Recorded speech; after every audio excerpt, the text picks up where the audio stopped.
Captain Marcus Reed checked his ship's controls for the third time. The small diplomatic vessel shook as it entered the atmosphere of Valara Prime.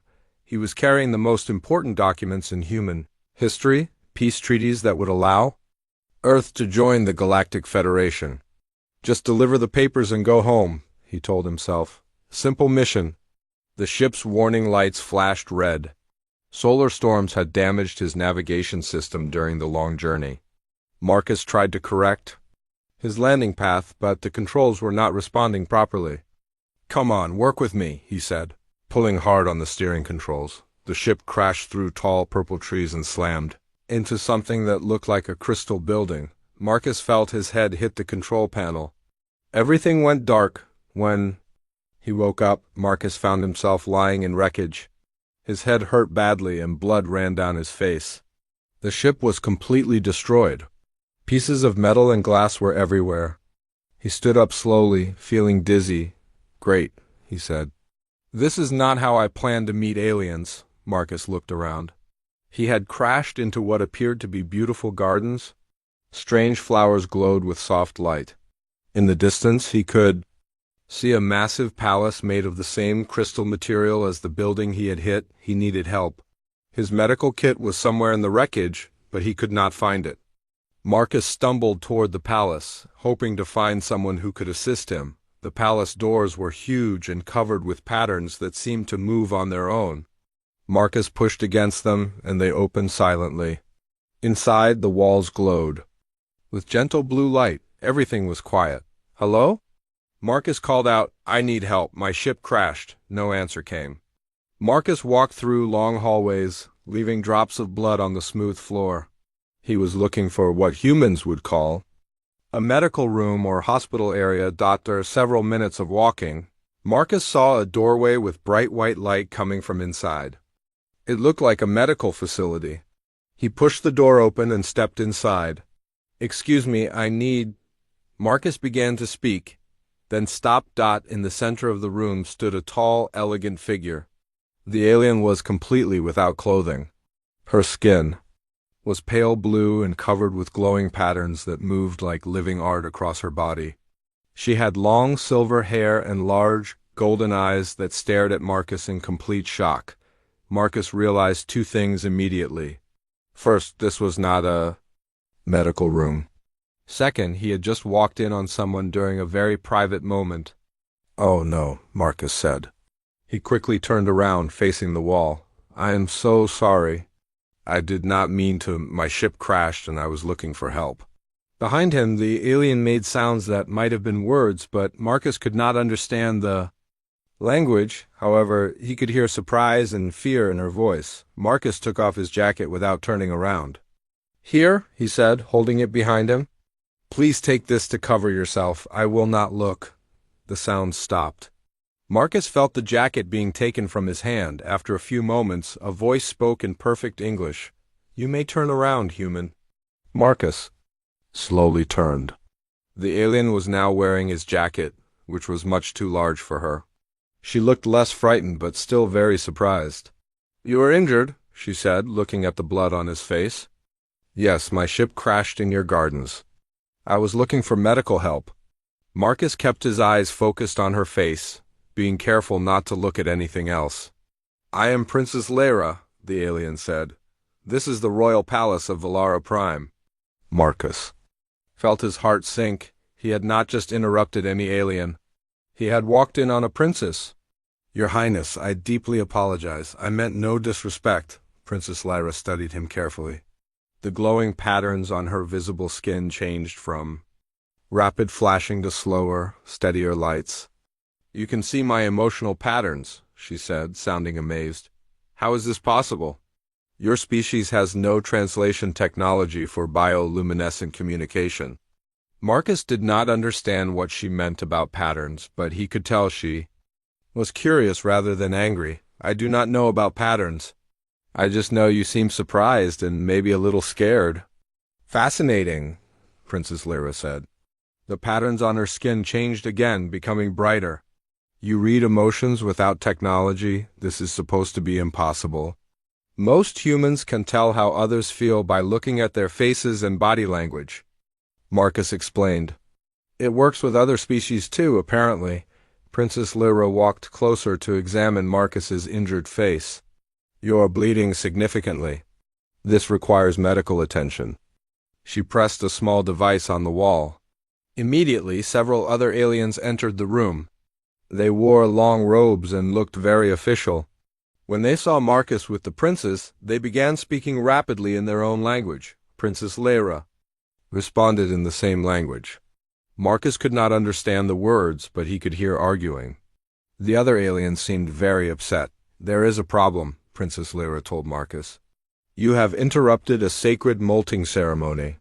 According to our laws, this is punishable by death. Marcus felt his stomach drop. Death? I was just looking for help after my crash. I have explained this to the court officials, Princess Lyra said. However, you violated our most sacred taboo. No outsider has ever seen a Valerian during molting. The court officials surrounded Marcus. They carried weapons that hummed with energy. Wait, Princess Lyra said to the officials. She turned to Marcus. Your actions when you discovered me were unusual. You immediately looked away and offered covering. Why did you do this? Because you were undressed, Marcus said, confused by the question. It would be rude to stare. In human culture, we respect privacy. Princess Lyra's skin patterns changed to very bright gold. She spoke quickly to the court officials. They looked surprised and began arguing among themselves. You may have saved your own life, Princess Lyra told Marcus. Your response followed ancient Valerian honor codes that most of my people have forgotten. However, the current court still demands punishment. The court officials gestured for Marcus to follow them. As they led him away, Princess Lyra called out. I will speak with my father, the king. Perhaps there is another way to handle this situation. Marcus was taken to what was clearly a prison cell. The walls were made of the same glowing crystal as the palace, but the light was dim and cold. He sat on a hard bench and wondered if he would ever see Earth again. Outside his cell, he could hear aliens talking in their musical language. Marcus touched the peace treaty documents in his jacket pocket. If he died here, humanity would never join the Galactic Federation. Earth would remain alone in the universe? This is really not going according to plan, Marcus said to the empty cell. The next morning, Princess Lyra visited Marcus in his cell. She brought medical supplies and began cleaning the wound on his forehead. How is your head feeling? She asked. Better, thank you, Marcus replied. Have you spoken with your father? Princess Lyra's skin patterns turned dark blue. The situation is complicated. The court demands your execution, but I have convinced my father to delay the decision. She finished bandaging his wound and sat across from him on the cell's bench. Tell me about your mission here, she said. Marcus explained about the peace, treaties, and Earth's desire to join the Galactic Federation. Princess Lyra listened carefully, her skin patterns changing as he spoke. Your species seeks Federation membership? She asked. This is interesting timing. What do you mean? Princess Lyra looked around to make sure no one was listening. My people are also facing difficulties with the Federation. They consider us primitive because we still follow old traditions like the molting ceremony. That does not sound primitive to me, Marcus said. Every culture has important ceremonies. Most Federation species think ceremonies are waste of time, Princess Lyra explained. They prefer efficiency and technology over tradition and emotion. Marcus nodded. Humans value both tradition and progress. We think they can work together? Princess Lyra's patterns brightened with interest. This is exactly what I mean. You understand concepts that other species dismiss. She stood up and began, pacing the small cell. There is something else you should know. The Dominion Empire has been pressuring the Federation to reject both human and Valerian membership applications. The Dominion Empire? Marcus asked. They are a military alliance that conquers planets instead of forming partnerships. They see the Federation as weak because it includes many different species with different ideas. Princess Lyra sat back down, her patterns turning worried colors.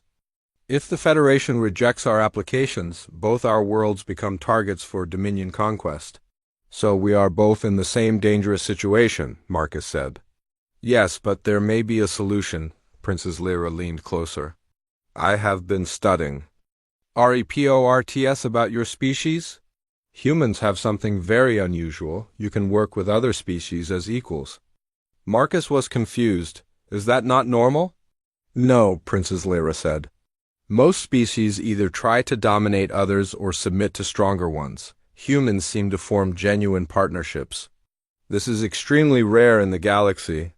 She showed Marcus a small device that projected images in the air. Look at these Federation records. When species join, they usually become junior members who follow the dominant species rules. The images showed various alien species in what looked like servant roles to more powerful aliens. That is not what we want, Marcus said. We want to work together as equals. This is why your species fascinates me, Princess Lyra said, and why the Dominion fears you. They cannot predict or control species that truly cooperate. Over the next few days, Princess Lyra visited Marcus regularly. She brought him food and continued their conversations about human and Valerian cultures. Marcus learned that Valerians communicated through the light patterns on their skin. Each emotion, idea, and concept had its own pattern. During the molting ceremony, Valerians shed their protective bio-armor and their skin patterns became most pure and honest. When you saw me during molting, you witnessed something no outsider has ever seen, Princess Lyra explained. My people's true emotional state without any protection or filtering.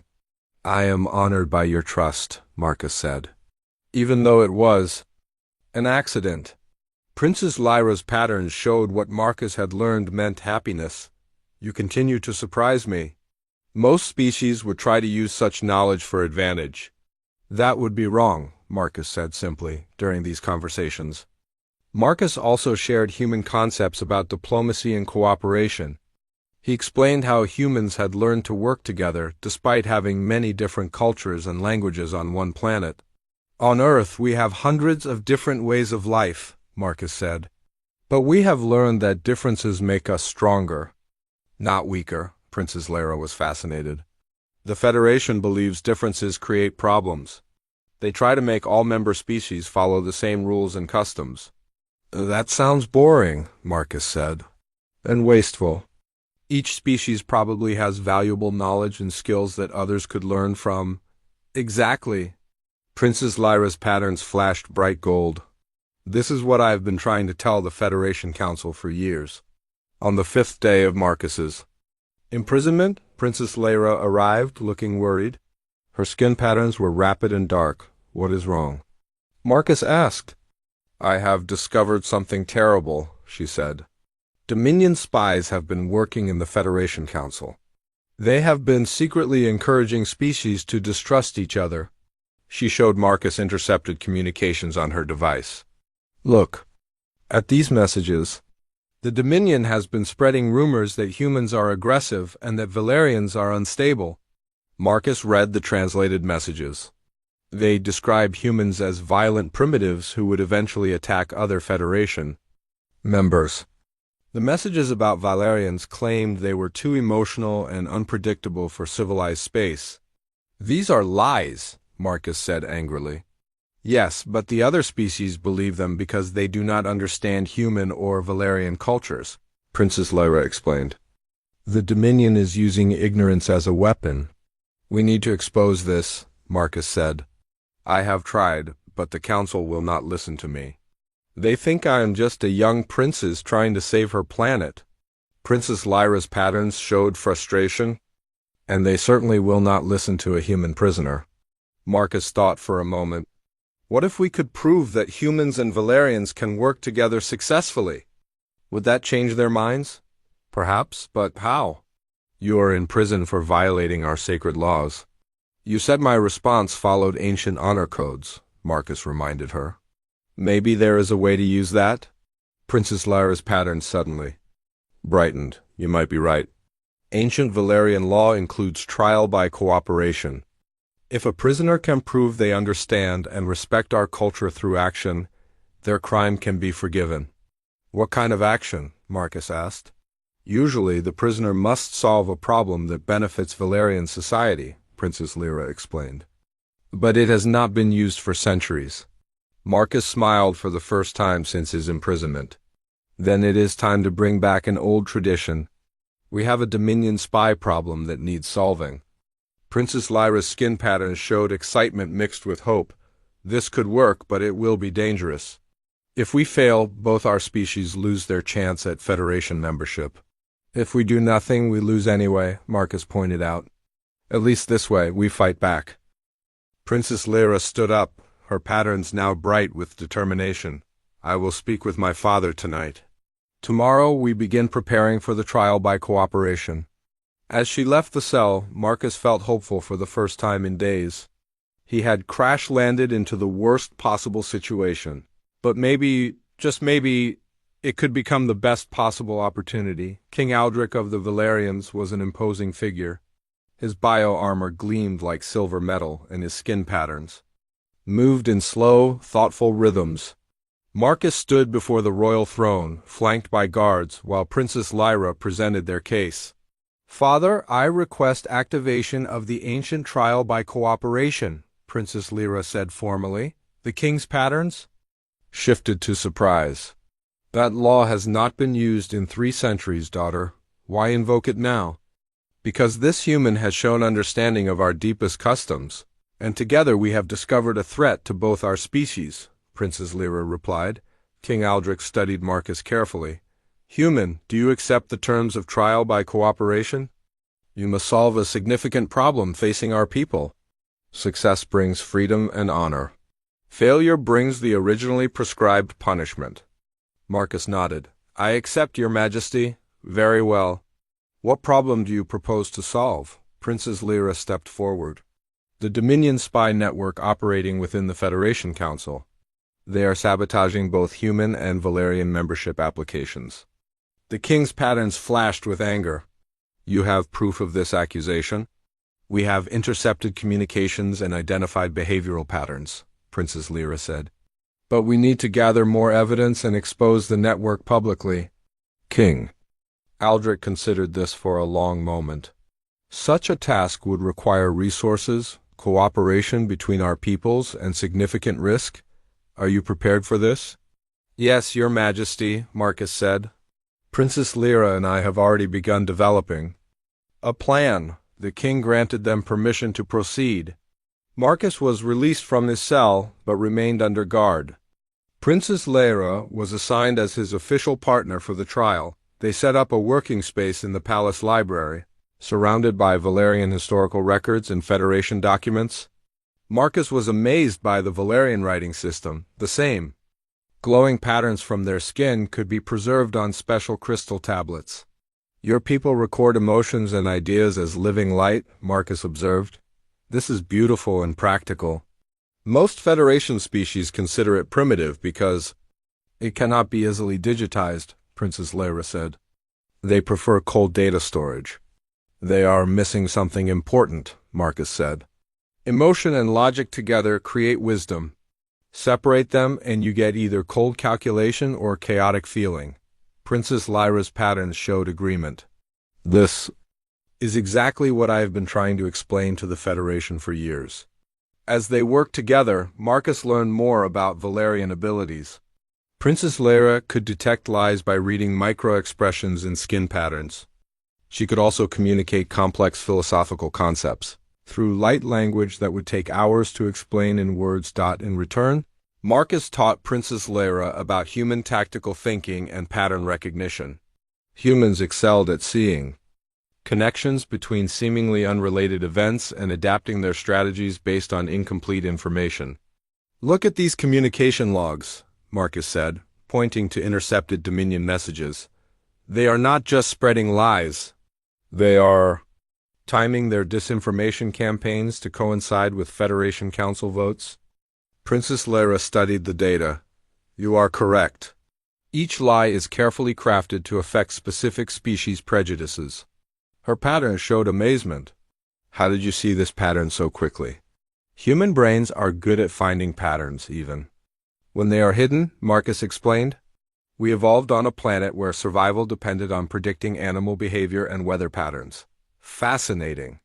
Valerians excel at understanding emotional states but sometimes miss larger strategic patterns. Together they began mapping the Dominion spy network. Marcus identified the timing and methods of disinformation campaigns. Princess Lyra used her emotional reading abilities to identify which Federation representatives might be compromised or manipulated. Their breakthrough came when Princess Lyra noticed unusual pattern variations in recorded Federation Council sessions. "Look at Ambassador Kree from the Zenthan delegation," she said. "His emotional patterns do not match his spoken words during these votes about membership applications." Marcus examined the recordings. His body language is also wrong for a Zenthan. They normally gesture with both hands, but he only uses his left hand. Because his right hand is operating a hidden communication device, Princess Lyra realized. He is receiving instructions during the meetings. They had found their first confirmed spy. But Marcus knew they needed more evidence before making accusations. "We need to catch them in the act," Marcus said. "And we need witnesses that the Federation Council will believe." Princess Lyra's patterns showed worry. "The next council meeting is in 3 days. They will vote on both our membership applications. Then we have 3 days to set a trap," Marcus said. They worked tirelessly, developing a plan that combined human strategic thinking with Valerian emotional intelligence. Princess Lyra would attend the council meeting as the official Valerian representative. Marcus would monitor communications from a hidden location using human-designed detection equipment. The plan required complete trust between their species. Marcus would have to rely on Princess Lyra's ability to read emotional states and guide the conversation toward revealing spy activities. Princess Lyra would have to trust Marcus's tactical judgment about when and how to spring their trap. You certain this will work?" Princess Lyra asked on the final night before the council meeting. "No plan survives contact with the enemy," Marcus admitted. "But humans are good at adapting when things go wrong. And Valerians are good at reading true intentions," Princess Lyra added. "Together we have advantages that neither species possesses alone." As they prepared their equipment and reviewed their strategy, both Marcus and Princess Lyra realized something important was happening. They were not just working together, they were becoming friends across species lines. "Marcus," Princess Lyra said, "regardless of what happens tomorrow, this partnership has changed my understanding of what is possible in the galaxy." "Mine too," Marcus replied. "Humans have always hoped we would find friends among the stars. I think we have found our first true ally." Princess Lyra's patterns glowed with warm, golden light. "When this is over, our species should establish formal cultural exchange programs. We have much to learn from each other." "I would like that very much," Marcus said. The next morning, they departed for the Federation Council Station. Marcus traveled. Hidden in the cargo hold of Princess Lyra's diplomatic ship, surrounded by their detection equipment and communication devices. As they approached the massive space station, Marcus felt nervous excitement. Everything humanity had dreamed of depended on the next few hours. But for the first time since his crash landing, he felt confident about the outcome. He and Princess Lyra had proven that humans and Valerians could work together as equals. They had combined their species' unique abilities to solve a problem neither could have handled alone. "Ready?" Princess Lyra asked over their communication link. "Ready," Marcus confirmed. "Let us show the galaxy what real cooperation looks like." The ship docked with the Federation station, and their mission to expose the Dominion spy network began. The Federation Council chamber was enormous. Representatives from dozens of alien species sat in floating chairs arranged in a perfect circle. Marcus watched from his hidden position in the maintenance tunnels, surrounded by detection equipment that hummed quietly. Through his communication device, he could hear Princess Lyra's voice as she took her place among the delegates. "The Council recognizes Princess Lyra of Valara Prime," announced the Federation Chancellor. A tall alien with purple skin and 4 arms, Princess Lyra stood gracefully. Her diplomatic robes covered most of her bioluminescent skin, but Marcus could see faint patterns glowing beneath the fabric. "Honored council members," Princess Lyra began, I come before you today to address concerns about Valerian membership in the Federation. Marcus focused his scanners on the suspected spy, Ambassador Kree, just as they had predicted. The Xanthan delegate was holding his left hand normally, while his right hand remained suspiciously still. Princess, interrupted Ambassador Vex from the Arcturian delegation. Many council members worry that Valerian emotional communication makes your species unreliable for important decisions. Princess Lyra's hidden skin patterns flashed briefly with annoyance, but her voice remained calm. Respected Ambassador Vex, I believe there may be misunderstandings about Valerian capabilities that have been deliberately spread, Marcus smiled. Princess Lyra was following their plan perfectly, guiding the conversation toward the spy network. What kind of misunderstandings? Asked Chancellor Nix. For example, Princess Lyra said, recent reports claim that Valerians cannot control their emotions during critical situations. However, these reports contradict centuries of peaceful Valerian history. Ambassador Kree suddenly spoke up. Princess, surely you cannot deny that emotional species are more dangerous than logical ones? Marcus's scanners detected a brief electromagnetic pulse from Kree's hidden right hand.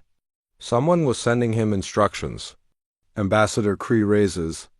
An interesting point, Princess Lyra said. However, I wonder if his concerns are based on accurate information or influenced by outside sources. Kree's body language changed. Marcus could see tension in the alien's posture even through the grainy video feed. What are you suggesting, Princess? Kree asked. I am suggesting that someone has been deliberately spreading false information about both Valerian and human capabilities, Princess Lyra replied. The council chamber erupted in surprised voices. Several delegates spoke at once, creating a chaos of different languages and translation devices. Order! Chancellor Nix called out. Princess Lyra, these are serious accusations. Do you have evidence? This was Marcus's cue. He activated the broader range scanners and began recording all electromagnetic communications in the chamber. I do have evidence, Princess Lyra said. And I am not alone in this investigation. She pressed a small device, and Marcus's voice came through the chamber's speakers. Greetings, honored council members. I am Captain Marcus Reed of Earth. I apologize for speaking from a concealed location, but my presence here is part of exposing a serious threat to Federation security. The chamber exploded with shocked voices again. Many delegates had never heard a human voice before. A human? Gasped Ambassador Trell from the vegan system. How is a human present at a classified Federation meeting? Marcus continued, Princess.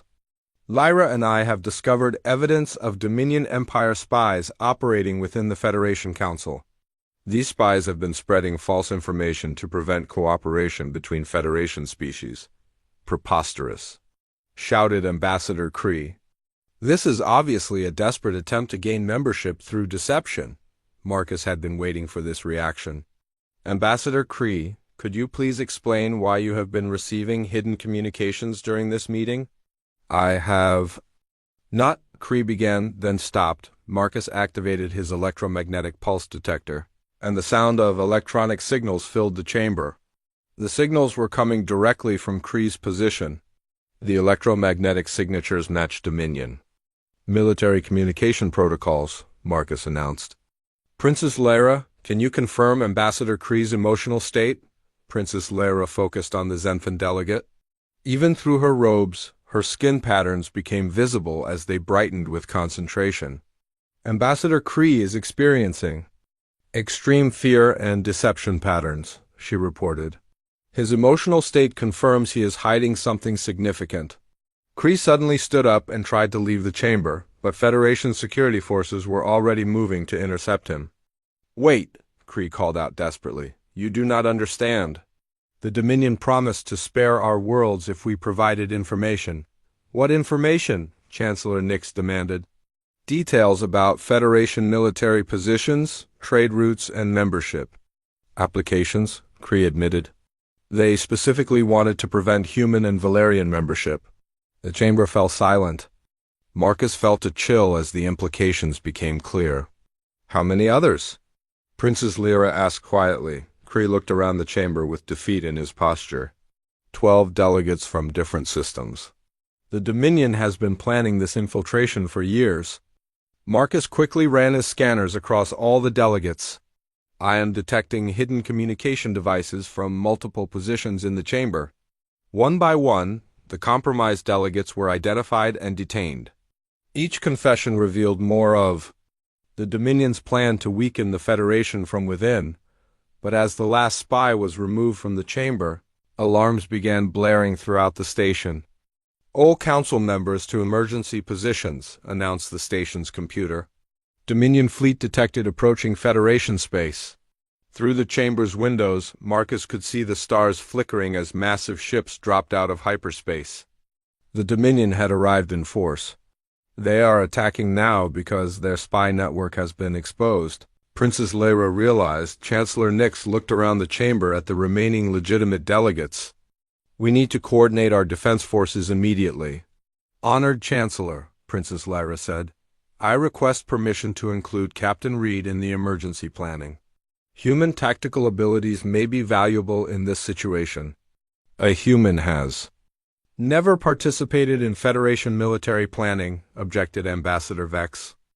Marcus emerged from the maintenance tunnels, carrying his detection equipment. "Ambassador Vex, with respect, this may not be the time for normal procedures." Through the windows they could see Dominion attack ships moving toward the station. Their formation was precise and mechanical, following predictable patterns. "Princess Leia is right," Marcus said, studying the enemy formation. "Human tactical thinking might help. We specialize in adapting to unexpected situations." Chancellor Nix made a quick decision. "Captain Reed, you are hereby granted temporary Federation military advisor status. What do you recommend?" Marcus looked at the Dominion fleet formation and smiled. "They are flying like machines following a program. Very efficient, but also very predictable. If we can disrupt their formation timing, their entire attack plan will fall apart." "How do we disrupt their timing?" asked the military coordinator, a heavily armored alien named General Corks. "We do something they do not expect," Marcus replied. "We fight like humans and Valerians working together." Princess Leia's patterns brightened with understanding. Emotional unpredictability combined with adaptive tactics. "Exactly," Marcus said. "They have studied Federation military doctrine, which is all about following established procedures.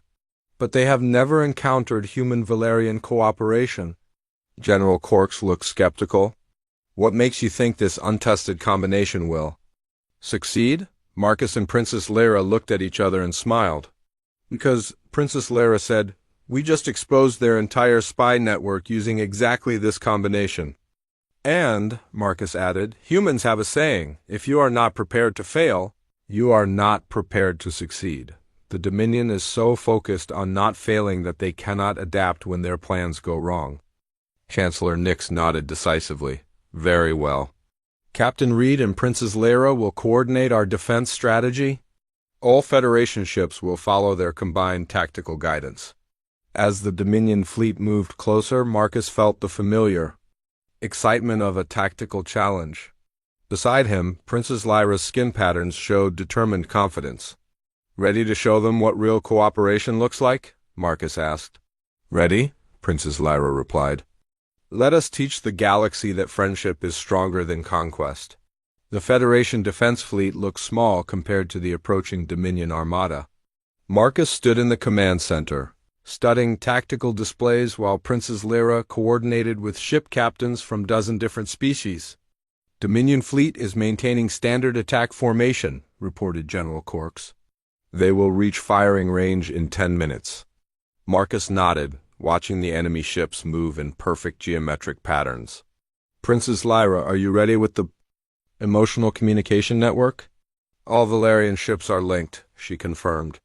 "I can transmit tactical feelings and instincts instantly to our entire fleet." This was their secret weapon. While other species relied on slow radio communications or formal command structures, Princess Leia could share emotional states and tactical intuitions at the speed of thought through bioluminescent signals. "General Corks," Marcus said, "please." Order all Federation ships to break their standard formations and spread out randomly. Captain Reed, that violates all accepted space combat doctrine, General Quarks protested. Exactly, Marcus replied. The Dominion has studied Federation doctrine. They know exactly how we are supposed to fight. So we will fight differently. Princess Lyra's skin patterns flashed with excitement. The Dominion ships are designed to counter organized resistance. Chaotic cooperation will confuse their targeting systems. Reluctantly, General Quarks gave the order. Federation ships scattered. Across the battlefield in what looked like complete disorder, the Dominion fleet commander apparently thought the same thing. Marcus could hear their communications through captured spy equipment. Federation forces are in disarray, the Dominion commander reported, beginning standard assault pattern. Now, Marcus said quietly. Princess Lyra closed her eyes and concentrated. Her entire body blazed with bioluminescent patterns as she connected with Valerian ships throughout the fleet. Instantly, every Valerian captain felt her tactical instincts and emotional state. The scattered Federation ships suddenly moved in perfect harmony, not following rigid patterns, but flowing like a living organism responding to threats and opportunities. Dominion ships fired at where Federation vessels should have been according to standard tactics. Instead, they hit empty space while Federation ships appeared from unexpected directions. Impossible, came the confused voice of the Dominion commander. Their movement patterns make no tactical sense. That is the point, Marcus said, grinning. Humans learned long ago that sometimes the best tactic is to have no tactic. Princess Lyra opened her eyes, still maintaining her connection to the fleet. Dominion ships are becoming frustrated. Their AI systems cannot predict our movements. Time for Phase 2, Marcus announced. Princess, tell our ships to start acting like individual species instead of a unified fleet. This seemed even more chaotic. Arcturian ships began using their species' traditional hit-and-run tactics. Centaurian vessels formed defensive clusters. Vegan ships used their advanced sensors to guide other species to targets. To outside observers, it looked like the Federation fleet was falling apart. Each species was fighting in their own style with no coordination. But Marcus and Princess Lyra knew better. Human adaptability was allowing each species to use their natural strengths, while Valerian emotional intelligence kept everyone aware of the overall battle situation. The Dominion AI systems, designed to counter unified Federation tactics, could not process this level of diversity. Their targeting solutions kept failing as each enemy ship behaved differently. Federation vessel approaching from starboard, announced the Dominion commander, switching to intercept pattern 7. But the approaching ship was Centaurian, not following any Federation pattern. It used natural herd instincts to coordinate with nearby vessels, creating a swarm attack that overwhelmed the Dominion ship's defenses. Pattern recognition failure, reported Dominion tactical computers, unable to predict enemy movements. Marcus watched as more Dominion ships struggled with the same problem. Their advanced technology was useless against opponents who refused to follow predictable patterns. Marcus, Princess Lyra said, her patterns showing concern. The Dominion commander is preparing to retreat and call for reinforcements. We cannot let them escape, Marcus realized. If they bring a larger fleet, even our tactics will not be enough. What do you suggest? Marcus looked at the tactical display and made a decision that went against everything he had learned about space combat. We pursue them, he said. Right into their own territory. General Quarks stared at Marcus in shock. Captain Reed, that is suicide. We would be outnumbered 100-1 in Dominion space. Maybe, Marcus said. But we would also be completely unpredictable. The Dominion has never been attacked in their own space by chaotic tactics.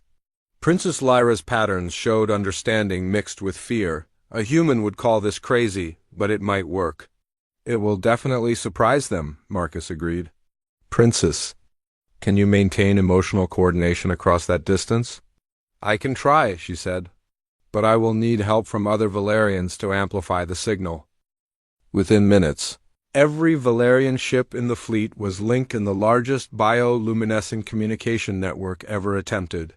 Princess Lyra stood at the center, her entire body glowing like a star as she coordinated the consciousness of thousands of beings across dozens of species. The Federation fleet chased the retreating Dominion ships through hyperspace. When they emerged in Dominion territory, they found themselves facing the largest military force in galactic history. "Now, I am certain this is suicide," General Quarks muttered, but Marcus was studying the massive Dominion fleet and smiling. "Look at their formation, Princess. What do you see?" Princess Lyra focused on the enemy ships. "They are arranged for maximum efficiency and firepower." "Very impressive, and very rigid," Marcus added. "They have no room to adapt because their formation is too perfect." The Dominion fleet began its attack, expecting the Federation forces to either surrender or die quickly. Instead, the Federation fleet scattered in all directions and began attacking random targets, using completely different tactics for each engagement. Chaos spread through the Dominion ranks. Their perfect formation became a hindrance as ships could not maneuver without interfering with each other. Princess Lyra maintained the emotional network, sharing feelings of hope, determination, and cooperation throughout the Federation fleet. Each captain felt connected to something larger than themselves while still fighting in their own natural style. The battle lasted for hours, but slowly the tide turned. The Dominion's superior numbers meant nothing when they could not coordinate effectively against unpredictable opponents. Finally, the Dominion commander sent a surrender signal. "Federation fleet," came the transmission, "we request ceasefire negotiations." Marcus and Princess Lyra looked at each other in amazement. They had actually won. In the aftermath of the battle, everything changed quickly.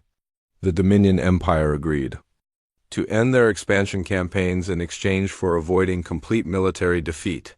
The Federation welcomed both humans and Valerians as full members, but more importantly, the battle had proven something that changed galactic civilization forever.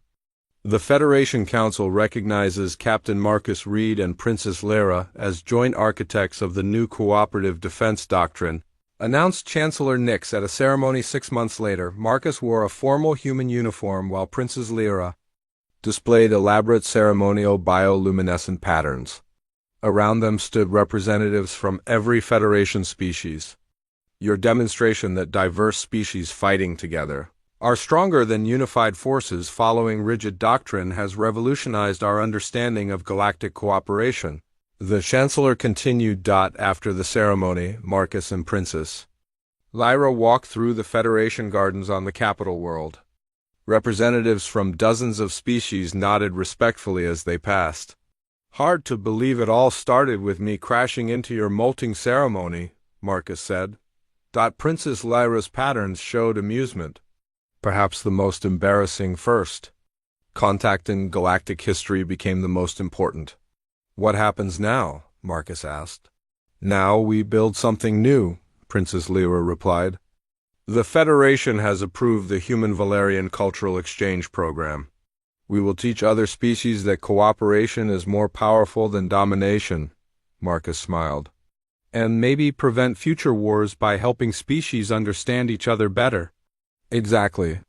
Though I suspect we will have many more adventures together."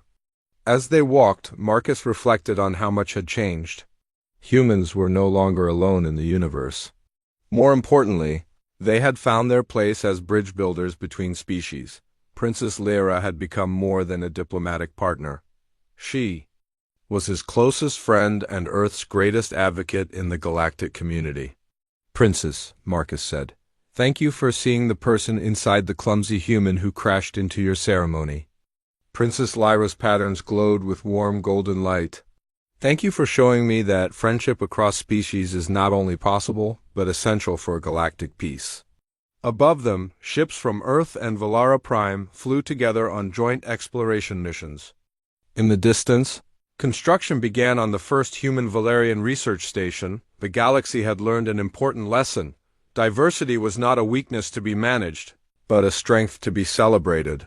And sometimes the most unexpected encounters could lead to the most meaningful friendships. Marcus and Princess Lyra had saved their species by working together. Now they would spend their lives teaching others to do the same.